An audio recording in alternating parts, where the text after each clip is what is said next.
Now joining us on the Mind's Eye is the patient Winter Laake, purveyor of satanic, occult, and witchcraft teaching. Winter, thanks so much for giving us a piece of your time tonight. Oh, thank you. How are you today? I can't complain. Nope. It's the new year, and as we were talking before, it's time to celebrate, but it's also time to be a little worried. You said you were getting some interesting feelings about 2016. Go into that a little bit. Yeah, it's a weird vibe year. Don't know why. Very similar to 2013. But this one, is off to an odd, more, as I said, vibrational start.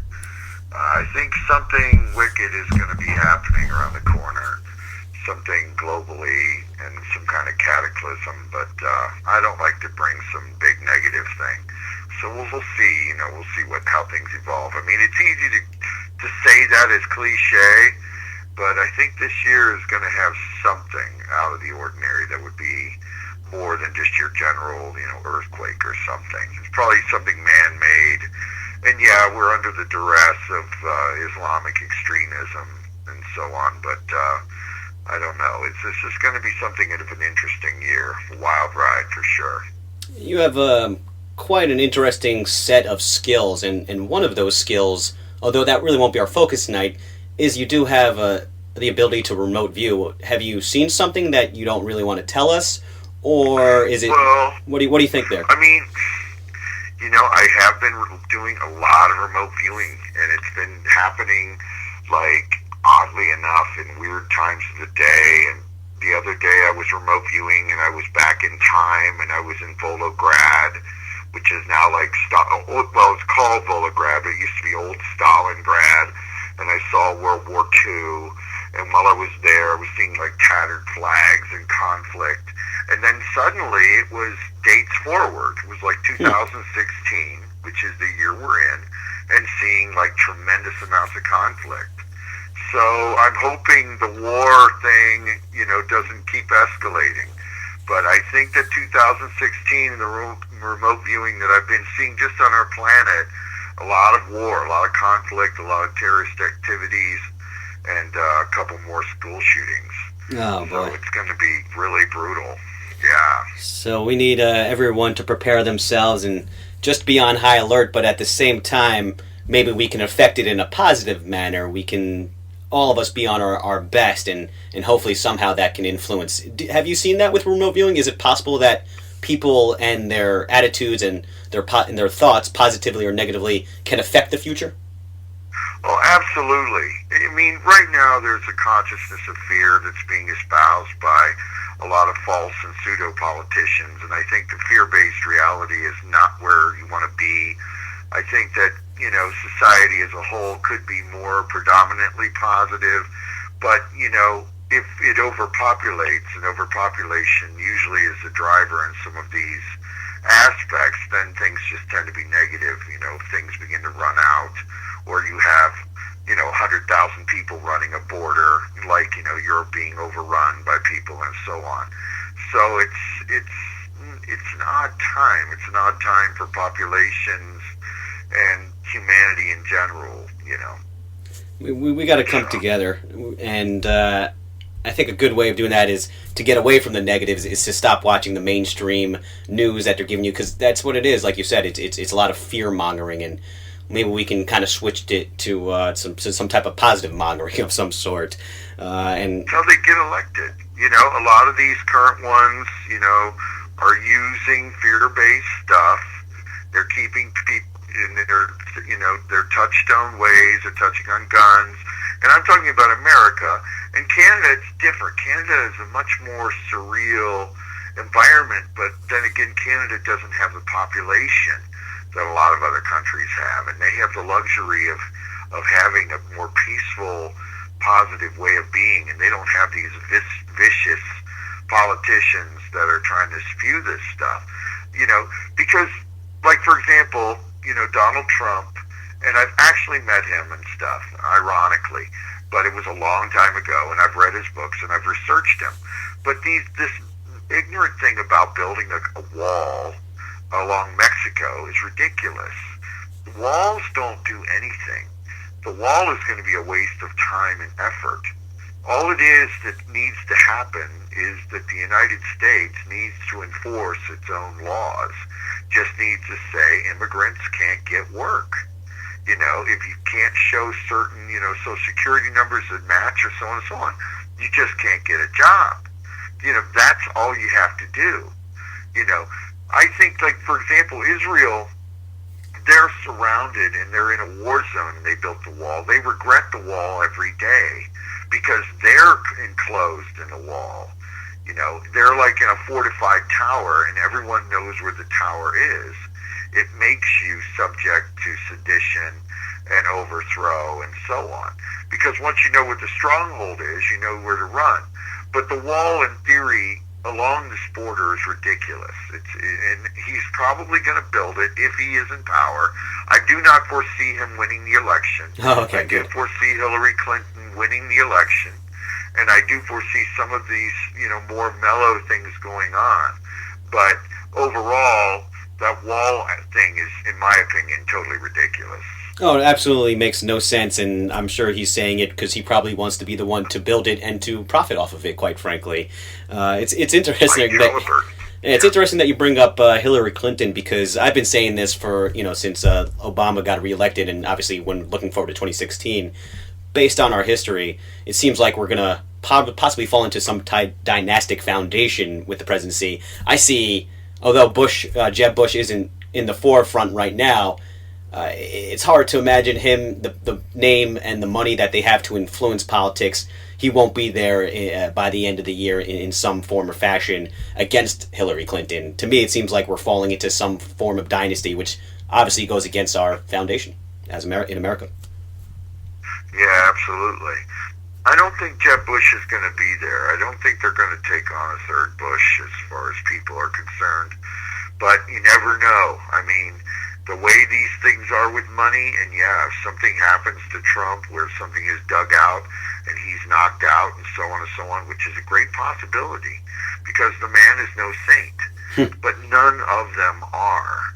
It is these lesser evils that the politicians delve in that can get them into a lot of issues.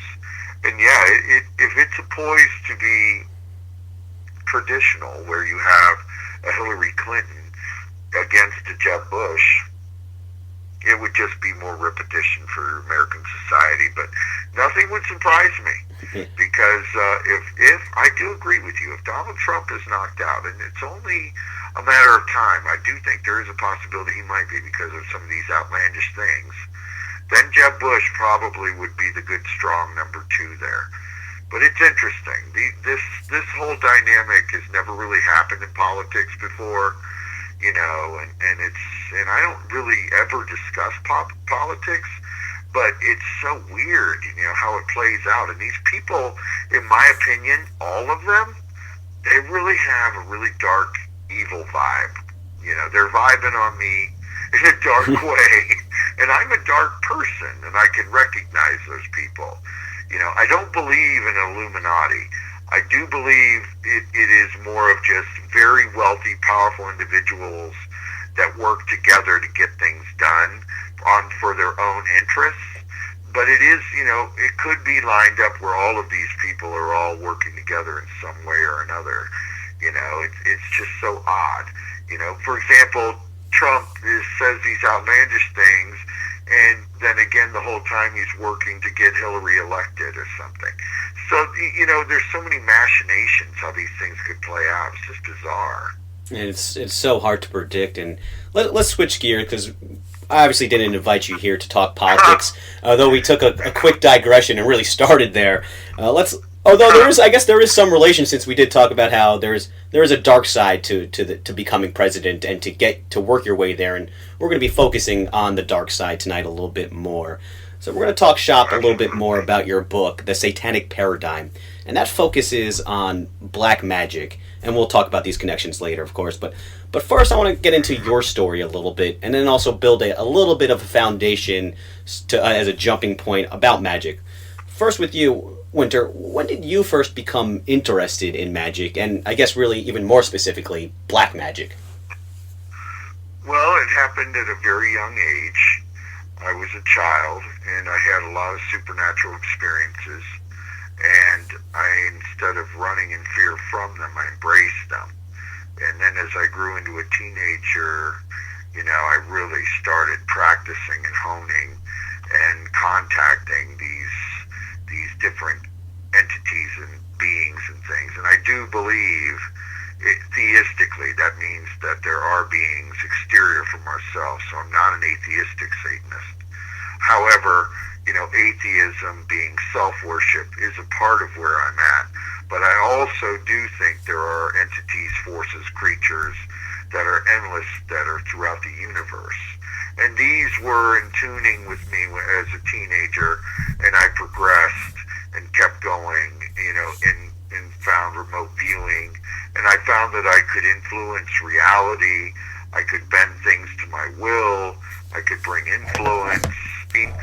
I'll admit something. One time, the police were questioning me on something, right? And I just, for a whim, wanted to see if I could usurp their systems. And they had me up on a lie detector and so on and so on. And I totally lied on the device.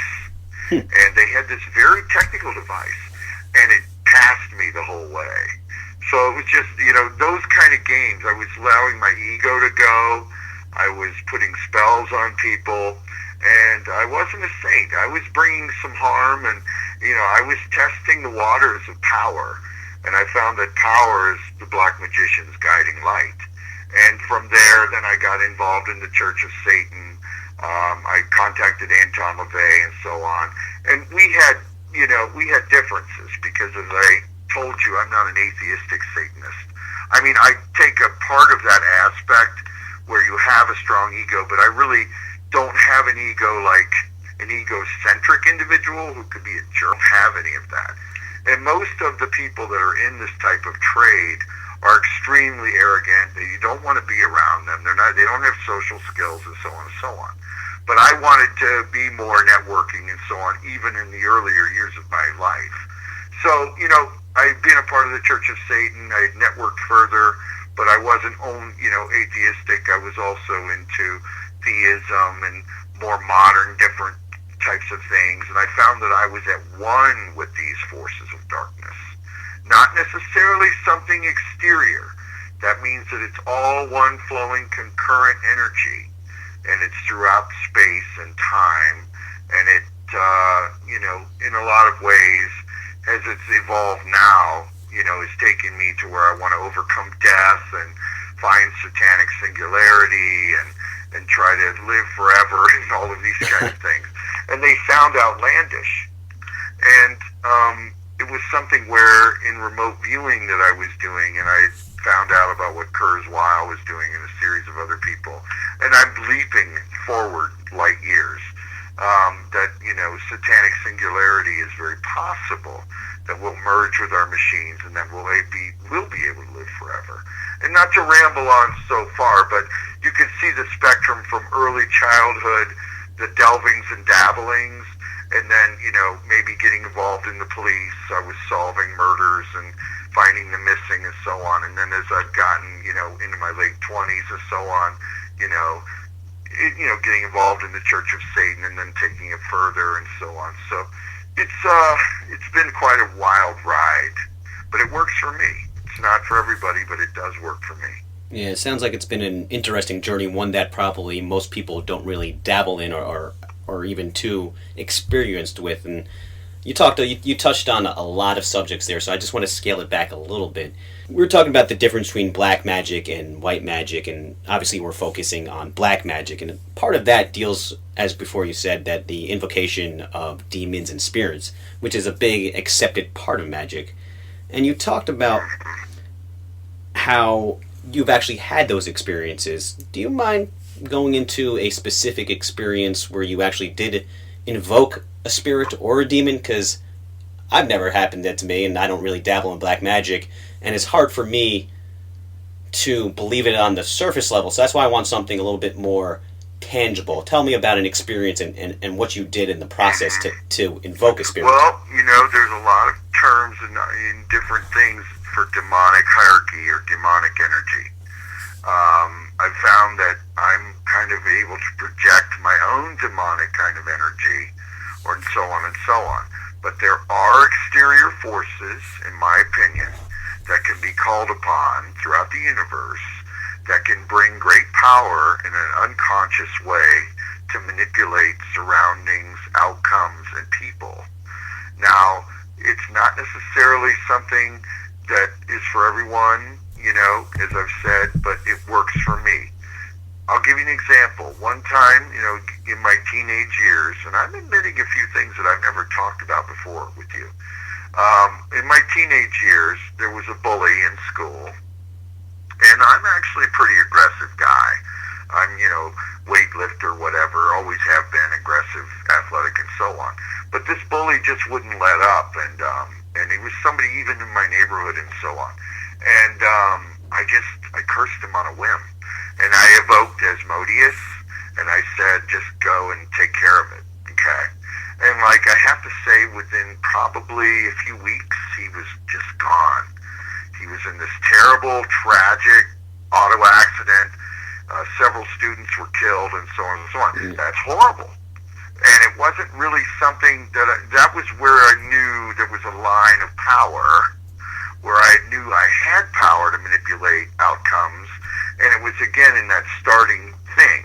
Now, it's not something I go around doing. I don't go around hurting people. It's not my desire.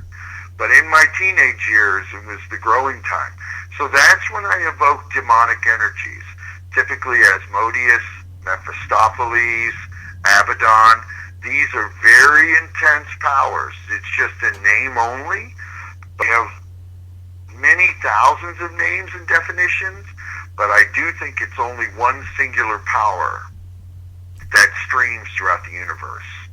And certain people, like myself or other black magic practitioners, tap into this energy and it can do their bidding. Or it's just an unconscious bidding that can be handled. And I've had things occur that have not been bidded by me. Now, I don't know exactly what that's all being about, whether it's that saying that I'm a part of some kind of, exterior unconscious power that works for me, and I don't go around hurting people. It's not my desire to. I do not believe in karma, but I do believe in justice. I do believe in equalization. Sometimes they can be evoked, and sometimes not evoked. Do you think, in talking about almost this manipulation, although we're not going to also call it a karmic, but and there seems like there's some type of justice in some level, do you think that magic and those type of events, really magic in itself, is a force of nature, or is it something completely different and it really is rooted in something entity-wise? I think it's rooted in the psychic consciousness. I think nature has been usurped by technology. I used to feel that it was nature, but I now know that nature can be manipulated by the will of our own minds. I do think it is rooted within the mind-spirit vortex in combination of focused effort on one individual to bring about changes within his environment, or changes against enemies, or prosperity, or so on and so on. And it's interesting, but I used to believe that nature was a part of that. I do think that mankind is inherently evil, and it's a nature that is a choice of lesser evils, and using the word nature is a big, broad, standard thing. But I do not think that necessarily what's occurring for me personally comes from a nature. I think it comes from a psychic, kind of a spiritual focus, untapped and unharnessed, and still harnessing, and then also tapping into or merging with that source that I mentioned that is throughout the universe. And this is something that can be tapped into at will, is automatically a part of, I like to say, as being one in the dark spirit. And it's something that even when I evoke one in the dark spirit, you can almost feel, an essence or a change within the vibrational aspects of our existence. So these are things that are, in my opinion, and there's 1,000 other philosophers and teachers coming with different angles of thought who have down through time, always wanted to explore these different aspects of humanity, but I myself, not saying that I'm some special snowflake, I'm exploring this evil, dark aspect of our personality, embracing it and making it work for me, you know. So it's interesting that you say that you believe humans are inherently evil. It's for me, although I agree that there is evil in this world, I feel that it's more of a small percentage, and for the most part, and the people that I surround myself with and that I see are good. Anytime there's an old saying: anytime you see something bad that happens, just look for the people trying to help out, the good people trying to help out. And to me, it seems like people are inherently good, and they have to be socialized into being evil. Although you obviously disagree. What evidence do you have that? I can understand that. I can understand a great altruism, and I can respect peace, and I can respect compassion. I just think that we have built the conditions and the circumstances for peace and compassion to exist. Unfortunately, as humanity explodes and things begin to run out, the true nature of humanity will come out. I think that we have cordoned ourselves into the boundaries of law, which is very good for us, because we have to build these structures of law in order to keep ourselves from each other's throats. We are actually, for some reason, in my exploration of the philosophy of evil, very much a part of, in my opinion, evil. That if we did not have these conditions of law built around us, I think we would be a very bloodthirsty beast. And we would strive to be the most powerful, sort of Aryan dark creature we could be. Unfortunately, we just become these brutals. And I do like compassion. I do like the boundaries of law. I like driving my car at 110 miles an hour in a nice grid and having electricity and clean water and a clean environment and nice places to go and $4 coffees and so on. I like all that. But we have built all of these conditions for us to exist. But if those conditions don't exist, we quickly erode into this horrid, brutal race. And for whatever reason, that is where I espouse my philosophy that mankind is inherently evil. And I can understand and I totally appreciate even different values of other people. Just like Jesus Christ, he felt that he was altruistic and so on, and he espoused philosophies of don't hurt each other and so on and so on. That's wonderful.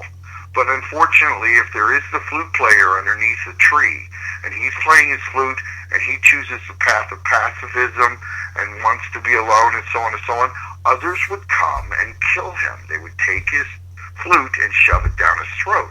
These are just the brutality of how man is right now, and how they've always been. But it's still in question how things are, and if we can rise from this type 1 situation and evolve further. I do think it is time for us to get off of this rock so we can expand ourselves, because as it's going right now, we could quickly, go the other way. Wouldn't we just mess it up on another rock somewhere else, probably, since we are inherently evil? I don't know, and I hope not. Because, to me it sounds like you're saying that morals are a human construct as opposed to evil, where I feel the opposite, which I think is, and I guess obviously you have to have both of those sides of the spectrum, really. I totally understand, and I can appreciate that. And I wish it was that way for me personally. It's just that I've witnessed some of the other sides of stuff. Yeah. And it's going to be interesting time, how things play out. Yeah, we definitely live in interesting times, and I think if anyone looks around right now, they would probably agree with you more that humans are inherently evil with everything that we see on TV and the bombardment of negative. It would be hard, quite frankly, it'd be hard to argue with you. Nonsense. I mean, that's not necessary. It is true. We could totally scale back from this whole fear thing. I think people need to become fearless and realize the greatness of what we have, because it is really nice to have, warm electrical systems and nice cars to drive, and so on and so on. Like Islam espouses these barbaric things.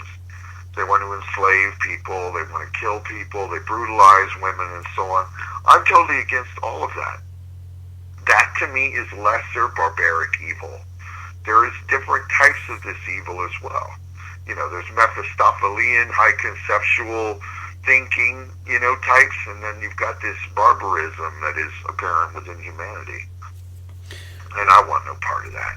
I think Islam, the religion itself, should just, tone itself down and stop trying to shove its Quran down everyone's throat and so on. Well, I think it's more on any level, fundamentalism on any level, whether it's Christianity, Islam, Judaism. That's where things start to tail off a little bit, and people do kind of go into the negative, into the the evil parts of our inherent nature. But no, fundamentalism is so bizarre. These people use it as a mantra, but they don't realize that it does not give them a license to hurt other people. Could you apply that to black magic, that there is a fundamentalistic aspect to black magic, since there is, in some ways, there are curses and there are hexes? Yes. Yeah, there's fundamentalistic black magic people. Absolutely. Oh, yeah. It's despite what, different things people say, black magicians just kind of like do their thing or so on. That's all nonsense. Devil worship exists. Self-evil worship exists. The whole exertion of my will over everyone else exists. You have to really tone yourself down and keep yourself in control when you're in this side of things as well. And these people can be very fanatical. Satanism is an aspect that, happens all the time just by not the name. For example, and I don't really like this person, I think he's kind of ridiculous, but Charles Manson, and his ability to use charisma to manipulate, exploit children, and so on, to carry out murder, which he did. I don't care what everyone says. Not everyone, but there are certain people that believe or worship this man as something. He's some, messiah or something.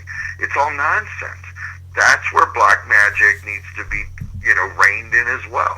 You shouldn't be allowed to be trying to exploit people, put your foot on people, get them to murder people, and so on and so on. That's all nonsense.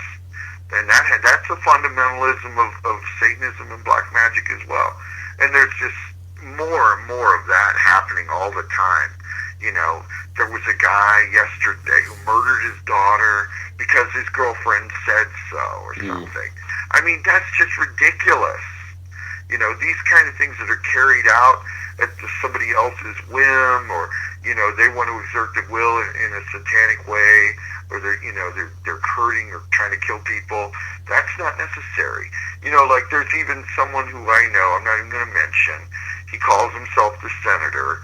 He kills animals for his own self-righteous gratification, okay, is some kind of satanic ritual.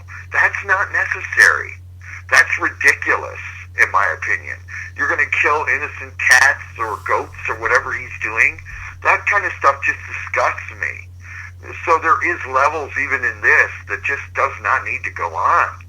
And, fundamentalism across in Islamism or Christianity or Judaism or Satanism or whatever boundary or religious or, ideology you want to call it, absolutely. And it just it aggravates me, really. And that's how negative connotation starts with religions, with magic, is that fundamentalism. Because not all magic, and even specifically black magic, could you see... People relate black magic to, I guess, evil and supernatural, but could black magic even be used for good? Well, it has had outcomes of lesser evil. It's like what you said about white and black magic. I do not believe that white magic exists. I think that black and white magic are all the same, and they're also interchangeable names. So in my opinion, anything that exerts your own will to bring about an outcome, whether it's a prayer or an incantation, could be considered manipulation. So I call it black magic. Anything that manipulates or changes the world for your own will or desire, even if it's altruistic, could be considered, in my opinion, a black magic aspect or a lesser evil or so on and so on. So I don't see them as, all of it as these separations or different places. I think there are just different hierarchies and different levels.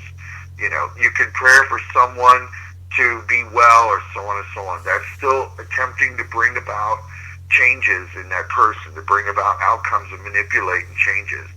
And in my opinion, that could be considered black magic. So it's interesting. So yes, there could be some good things to it, to be outcomes in, whatever you want to call good, but still would be changing. You'd be changing the causality of different realities or parallel universes, so on. To bring about magic, and obviously, like you said, you don't define black or white, so either way you do it, you have to perform or conduct some type of ritual. Would that ritual be considered the science of magic in a way? Or how does it really work? It's interesting.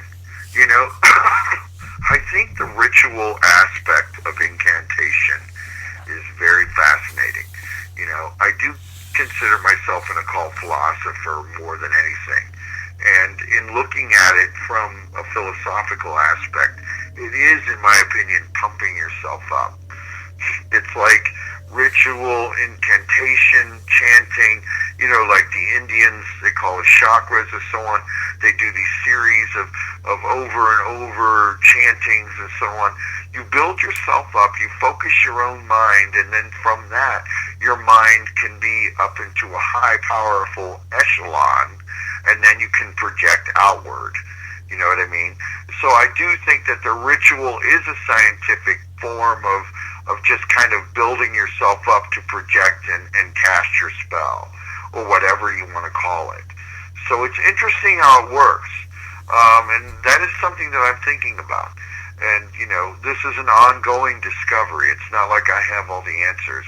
I've just written, 8 books on the topic, and I'm going to continue to explore it, from different standpoints and different ways of looking at things. Because I ironically don't really hold on to one secular idea. I kind of look at things from all different angles. And I think I get that from philosophy. And it's interesting how that happens for me, whereas I'll meet others who don't take on that. They're like one way, all the way, they look at it from their only thing, but I see that as limited. And I find that Lucifer, for me, is, limitless.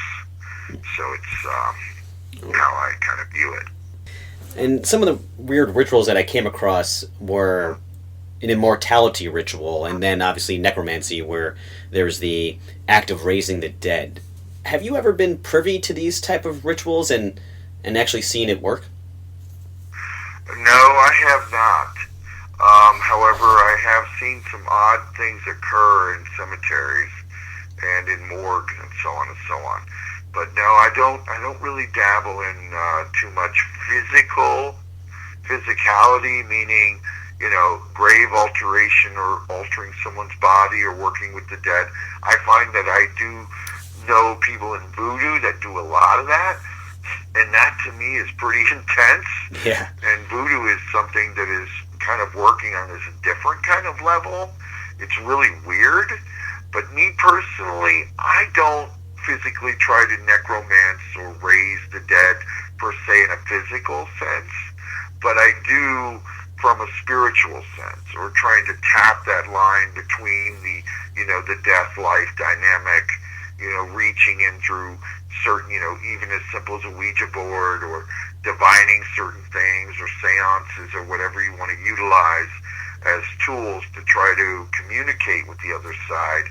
But me physically going out and, digging up a grave or seeing something is not going to happen. However, I have seen some odd things in morgues. Well, what did you see? What's that? What did you see? To give us an example of. Well, they can all be explained as a dance macabre. Okay, that meaning an old French term that bodies move and still speak even after death. Wow. Okay, and it's not something that I wanted to really see, but I was investigating the May Chapel here for a show, which is like this weird, spooky place. It's a haunted church in the middle of a cemetery, and I was able to go to their morgue and stuff, and like at night the bodies would sit up. They were cold stone dead. They would still talk. Like there was this one woman that was still talking. She would still be saying things, and she was stone cold dead. And you know, they would have sheets on them and so on, or the drawers would kick out because they would kick themselves out of the drawers. Yeah, but I mean, that in French terminology could be called the dance macabre, still movements within the body as it is in that recess. But I don't tamper with that. It's not, but I mean, there's writers like Poppy Zebright and so on that really explore that. And Layla, who is in New Orleans, they really get into a lot of that, but I don't really, you know, dabble in that at all. Yeah, I've heard about the bodies moving. I mean, that's almost a physiological part to it, but I've never heard talking and words. Yeah. That's something I've never heard of. That must have freaked you out, quite frankly. Yes, and it's explained as air just expelling from the lungs, and it's happened a lot. I've gone in and I've worked in cemeteries, and I've seen it, witnessed it a lot, where they'll still be saying their last words, or they'll be repeating someone's name over and over again. It's just something that is unheard of, and I mean, you'd have to witness it to really see it. But the May Chapel itself is a terrifying place. It was used in parts of Satanism and parts of greed for a long time, and I could go into that if you want to hear that too. I mean, that was really scary. Yeah, tell us a little bit about that. It's already sending a few chills down my spine, Winter. May Chapel is located in the heart of a cemetery here in Chicago, and it is closed to the public. It was bought as a part of a cemetery system by Texas Cemetery Corporation, multi-billion-dollar corporation who dabble in buying and death and so on and so on. They're really kind of a greedy, bloodthirsty corporation. A lot of people don't know about them. But anyone who trades in death and so on realizes that it can get pretty, you know, all about the greed right away. Well, in Chicago, about 100 years ago, this place was built, maybe even longer than that now. And it was used basically as a holding church connected to a long underground catacomb where bodies were held prior to burial because the ground couldn't be broken. Okay, it was just too frozen and so on and so on. But the greed of this corporation is that the bodies were never brought back out and put into the ground. They were kind of left down there in these catacombs, and a lot of things started happening in this church. They would hold funerals there, and the organ would play by itself, or the cross would sway, and they would hear laughter and so on, and in front of whole crowds of people.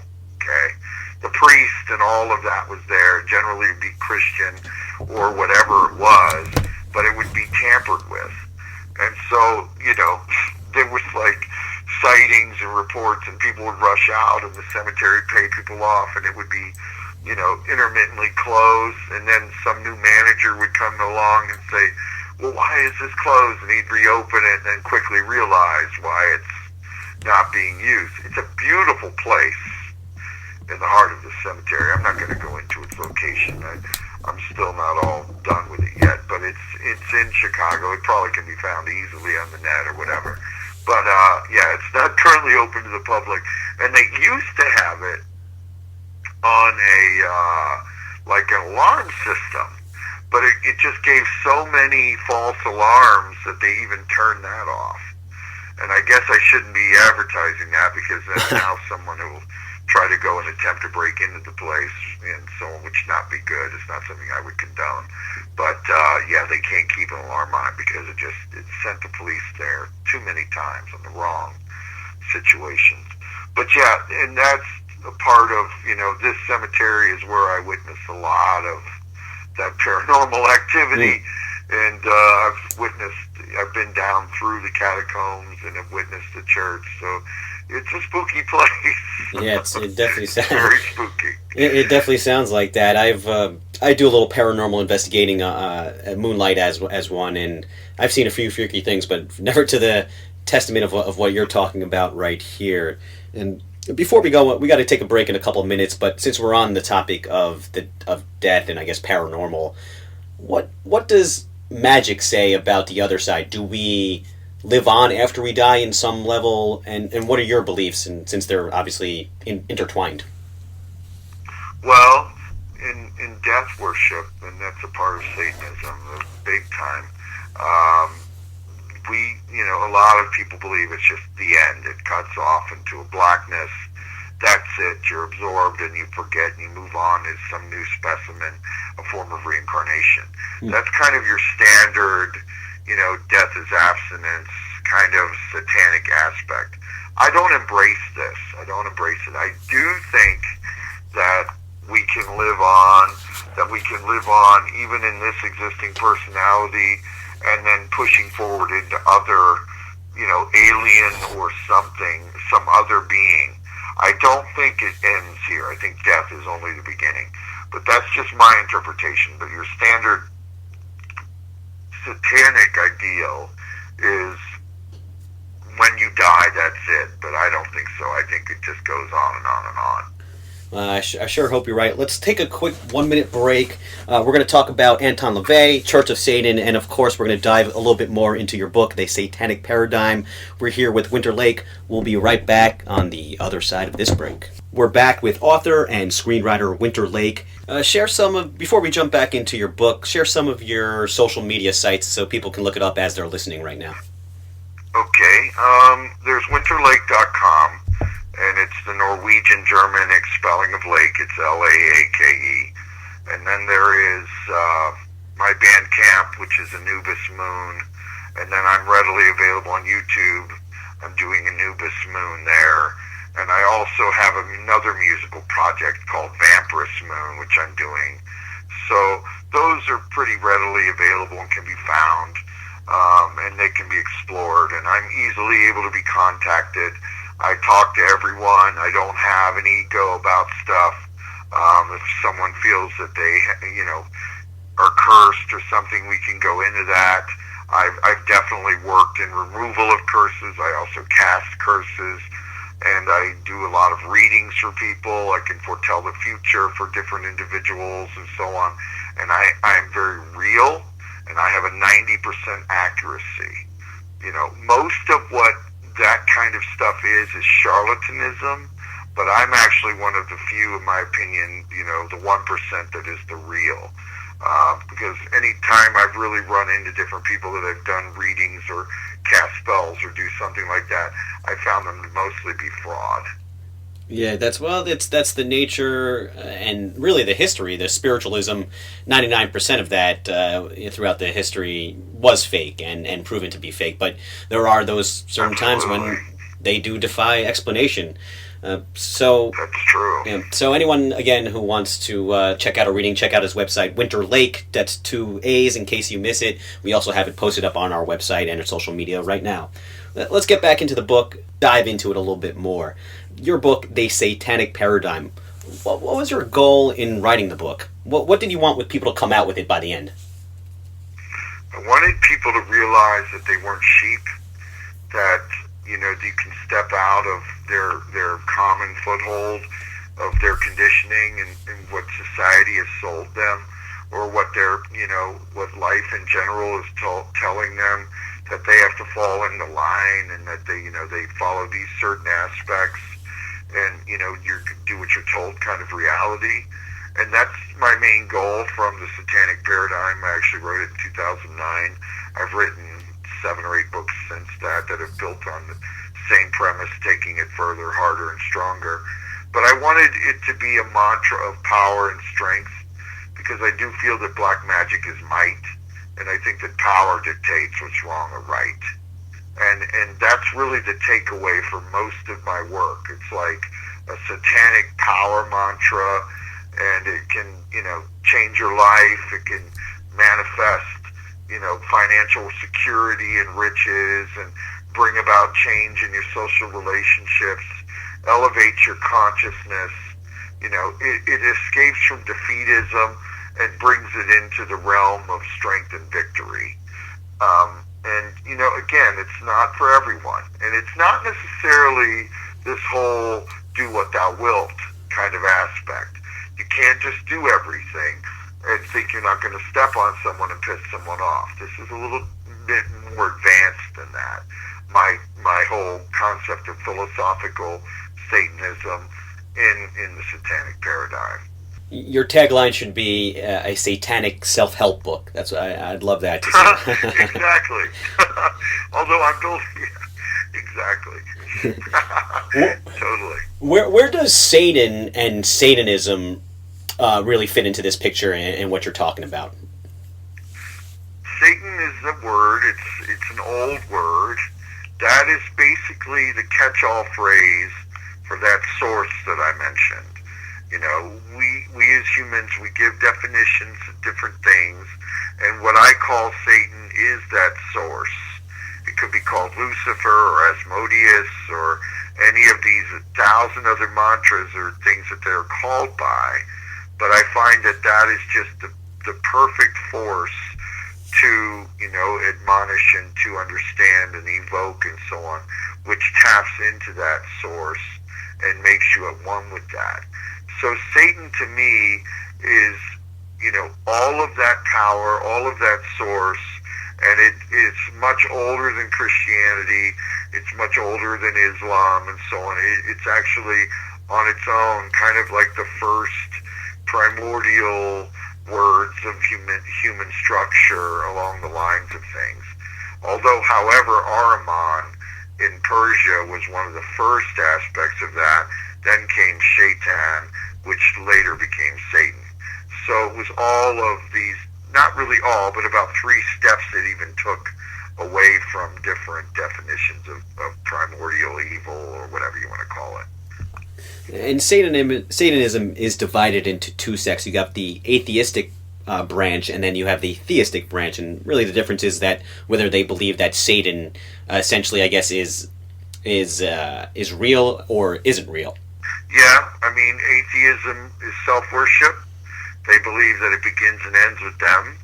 They think that everything in the supernatural is false, and that they think that pretty much, the physicality is we're all out for ourselves, and that's it.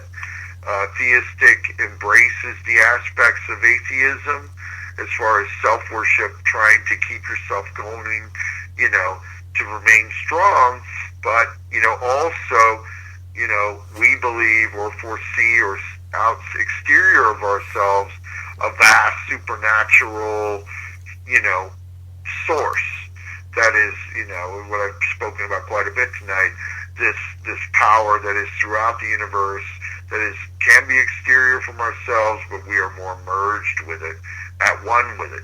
That kind of is where I'm at with it. Now, see, theism, too, could be there's a separation, that they're worshiping it, they're basically worshiping devils to bring about outcomes. I don't do that. I think that I'm at one with this entity, and that, we're all working as one source. But there's a lot of different takes on Satanism. As I said, there's death worshippers, there's so much of this, and there's messianic types, but yeah, it breaks down basically into 2 camps, despite what other devil worshippers or black magicians want to say. It really does break down into atheism or theism. What about on the opposite end of the spectrum there? Is there a God, or is there a energy of positivity? I think that's just an aspect of the source. I think that's, that positivism and, the courage and strength and, compassion, so on and so on. I think those are aspects of all the same entity. It could be viewed as, just as simple as the Old Testament God. But then again, my personal belief even diverges. I don't really worship anything. I'm kind of at one with the power. But yeah, that positivism, compassion, all of these different aspects of human personality are incorporated within one central power. It's not two separate things. There is no good and evil. It's all the same. That this is just something that's my opinion, and it's not meant to be, for everyone. Part of the book and that you write about, you incorporate something called neo-satanic theory or Leviathan theory. What's that? Well, it was something that I built on at that time about Anton Lavey, and I was thinking taking it further because I was trying to get away from the atheistic aspect of it. Even him and I had arguments about it, and I was a member of his church. I still am, however, it's just more website now. But it's at that time when I wrote it in 2009, it was delving to try to attempt that there was something more than just atheism, that it's not just all ego-driven. And I actually received a lot of backlash from that, from new members of the Church of Satan and all these different offshoots or splinter groups. They really down LaVey now. They refute him. He's kind of treated like trash. Even though his book has sold millions of copies, the Satanic Bible. But that, the Satanic Bible in itself is not really where I began and ended with my exploration of Satanism. I kind of found, Anton Lavey and what his structure was doing along the way, and I just incorporated it into what I was doing. And I am labeled as Laveyan because simply I have written about him. I've built on some of his ideas, getting away from atheism, because he is a published author, I'm a published author, and in philosophy, each philosophy is built on different other aspects of itself. Even though I kind of had my own philosophy already, I wanted to build onto that. And I think Anton Lavey is a very interesting person. I wanted to show, images in the book of the Satanic Paradigm of Lavey that hadn't been seen before, because I had been given access to them and so on. I didn't know him. I thought he was an interesting person, and we had different camaraderie and aspects. But in no way am I trying to supersede or, take over or be, the big guru or something, or be some kind of messiah, or something like that. I have no interest in that. I'm just on my own exploration as a philosopher to garner power. And in neo-satanic theory, I believe that the main aspect of it was getting away from atheism and kind of seeing the different realities within theism or exterior source, the satanic source. Give a quick synopsis, just for our unfamiliar listener, of who Anton Lavey was and the Church of Satan, and really their effect on America and pop culture within it. Well, the Church of Satan in pop culture, yes, indeed. In 1966, generally known, he came out, he got things going in San Francisco, and he was working out there. However, a lot of things that have come out in the past 20 years have been lies. He was really carrying on the showman thing, and, from his name, obviously, because most black magic practitioners, use odd names. However, Lavey probably wouldn't have called himself a black magic practitioner. Even though he wrote rituals and evocations, and he did evoke demonic powers and so on, I don't think that he necessarily believed in them. I think it was a showmanship and an atheism that I've been mentioning, that he is believing in more self-worship and so on. So from 1966 to, through 1970, he was very popular in the genre during the era of the occult explosion, which is what I call the occult explosion, from 66 to 70, because there were a lot of different writers. But he came to the fore with, the Satanic Bible, which was hugely popular, still is today, And it's a groundbreaking book that was written, and it's moved on into the culture pretty well, generally accepted. LaVey has also, even though ironically this is the contrarianism in the situation, like with Jane Mansfield, for example. Anton Lavey says he never cast spells or believed in entities, and that he was evoking, yet he was having success with the magic that he's projecting. So it's just, there was a contrarianism within the man.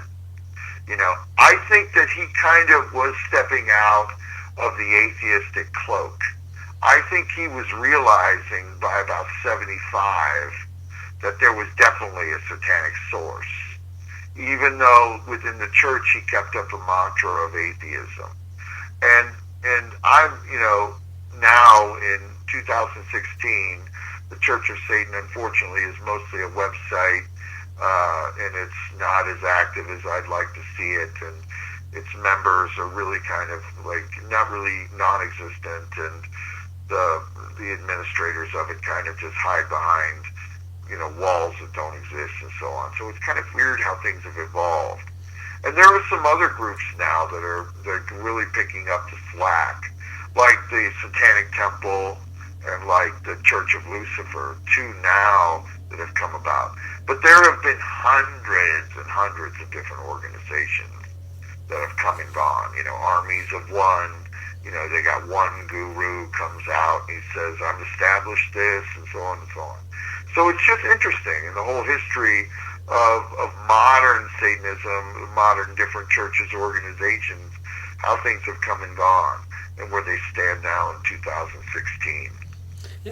I think Anton Lavey is a really interesting character historically, yet I've always questioned a bit of his reliability, just because a few things that he's said in the past, from my research, really didn't come out to be true. For example, I believe he said, and correct me if I'm wrong, of course, Winter, that he had a brief affair with an then unknown Marilyn Monroe when she was a dancer at the Mayan Theater. It's a lie.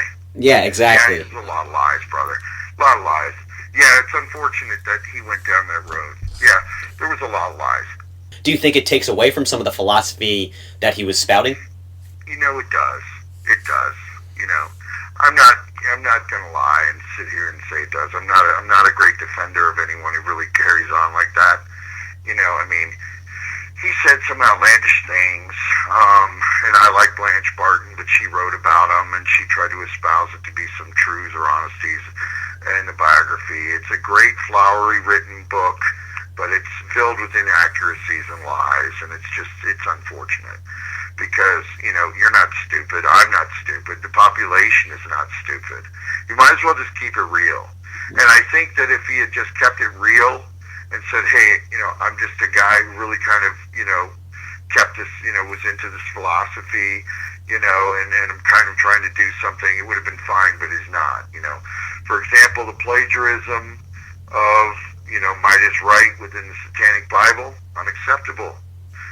Plagiarism is death to a writer. And you just, in my opinion as a writer, and I am one, you do want to draw the line with, your truths and honesties and try to maintain factual evidence of things. Marilyn Monroe, absolutely a lie. He said he carried on with other, certain other people, and I could just go on and on and on. But yeah, those, they have, over time eroded what has been gone on or what has been said about Anton Lavey, and that's unfortunate. But he's a nice guy. He was interesting, and his book is fascinating. And after he died in 1997, we only have a couple more minutes, so we'll probably end it off pretty soon on this here, on modern Satanism. You believe that there's almost a void that occurred after his death. Do you think that's deliberately done, or is it, and everything's just with Satanism a bit more under the shadows, or really Satanism is quite popular, it's just not popularized?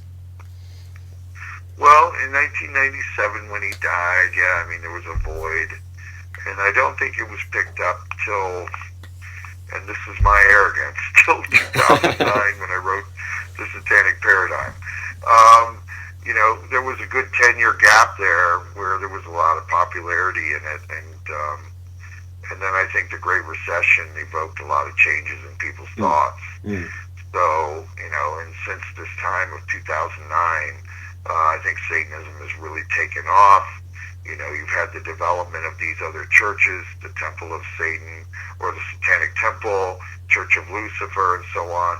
And they're garnishing headlines, and they're outdoing things, and then you've got other writers picking up now more than ever. There's so many writers in this field now, whereas before, to be honest, I was shunned. To write about Satanism was such a faux pas. But now, they're breeding like rabbits. You have writers that are coming out with this, great existential writings about Satanism and so on and so on. So it's like picking up speed more than ever. I'm not saying that I'm necessarily responsible for that, but I definitely think that there was a void in that whole era from 97 to about 2009 until my writings came out, and then there was some couple others. There were a few other writers that were writing about it too, but not too many. Unfortunately, we ran out of time, and hopefully the interview went well enough where you don't feel the need to put a curse or a hex on me. So I would never do that. I'm not petty.